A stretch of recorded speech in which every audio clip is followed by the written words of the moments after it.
नमस्कार, मी श्रीनिवास किशोर संगा, सोलापूर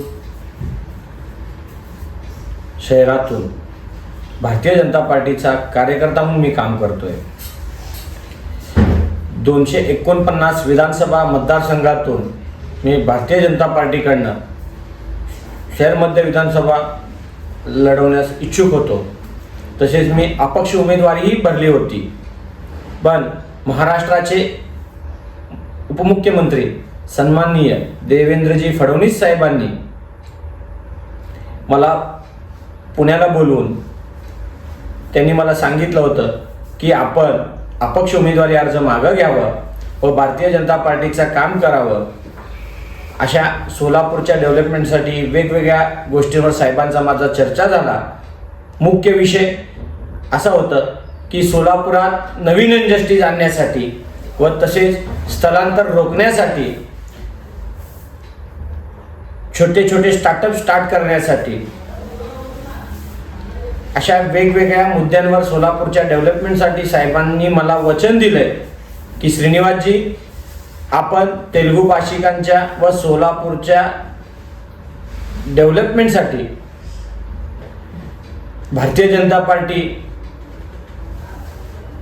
हा सोलापूरच्या डेव्हलपमेंटसाठी जे करता येईल ते पूर्णपणे ताकदीनिशी साहेबांनी आपल्या पाठीशी उभा राहणार आहे।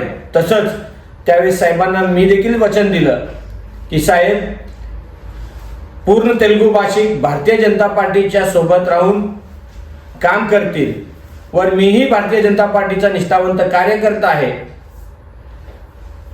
म्हणून असं साहेबांना शब्द दिलं। सोलापूरला आल्यानंतर सर्व कोर कमिटी व वेगवेगळ्या क्षेत्रातील व्यापारी सर्वांशी चर्चा करून आम्ही उमेदवारी अर्ज मागं घेतली होती। आज आम्ही सर्वजण मिळून भारतीय जनता पार्टीचं काम करत आहोत आणि भारतीय जनता पार्टीच्या तिन्ही मतदारसंघात सोलापूर शहर असू दे, शहरातील सोलापूर शहर उत्तर मतदारसंघ असू द्या, सोलापूर शहर मध्यचा मतदारसंघ असू द्या, सोलापूर शहरातील दक्षिण, अशा तिन्ही मतदारसंघातल्या तिन्ही उमेदवारांना कमळाच्या बटनासमोर, कमळाच्या चिन्हासमोर बटन दाबून तिन्ही उमेदवारांना निवडून आणायचा हा जिम्मेदारी सोलापूरच्या प्रत्येक नागरिकाचा आहे। कारण अनेक वर्षापासून आपण बघत असाल की सोलापूरचं डेव्हलपमेंट थांबलेलं आहे। हा डेव्हलपमेंट आणि सोलापूरच्या युवकांसाठी रोजगार ह्या सगळ्या गोष्टीवर आपल्याला सोलापूरला पुढे न्यायचं असेल तर आपण सगळ्यांनीही भारतीय जनता पार्टी सोबत उभं राहावं आणि भारतीय जनता पार्टीला निवडून आणावं, हेच मी आपल्या सर्वांकडून अपेक्षा करतो। अनेक लोक आहेत जे स्वतःच्या स्वार्थापोटी वेगवेगळ्या पद्धतीनं माझ्याबद्दल अपप्रचार करतात। अशा कुठल्याही अपप्रचारावर विश्वास न ठेवता, कुठल्याही भामट्या लोकांवर विश्वास न ठेवता, फक्त आणि फक्त सोलापूरच्या डेव्हलपमेंटसाठी व भारतीय जनता पार्टीचा आपल्यावर दाखवलेला विश्वास व आपला सर्वांचं निष्ठा हे आपल्याला दाखवायचं आहे आणि हा आपला जिम्मेदारी आहे। आपण कुठल्याही परिस्थितीत सोलापुरातील तिन्ही मतदारसंघ भाजपमय करायचा आहे। हा जिम्मेदारी आपल्या सर्व कार्यकर्ते व सोलापुरातील प्रत्येक नागरिकावर आहे। कारण महाराष्ट्राचे उपमुख्यमंत्री ज्यावेळेस शब्द देतात आपल्या सर्वांसाठी, सर्वसामान्यांसाठी, तर त्यांच्या विश्वासाला आपण कुठेही तडा गेला नाही पाहिजे, यासाठी आपल्या सर्वांना बंधन आहे।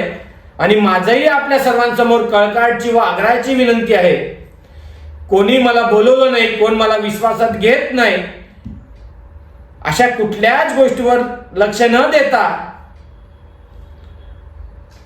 फक्त आणि फक्त सोलापूरच्या हितासाठी आणि भारतीय जनता पार्टीचे उमेदवार निवडून यावं यासाठी आपण सगळ्यांनी घरातनं बाहेर पडावं।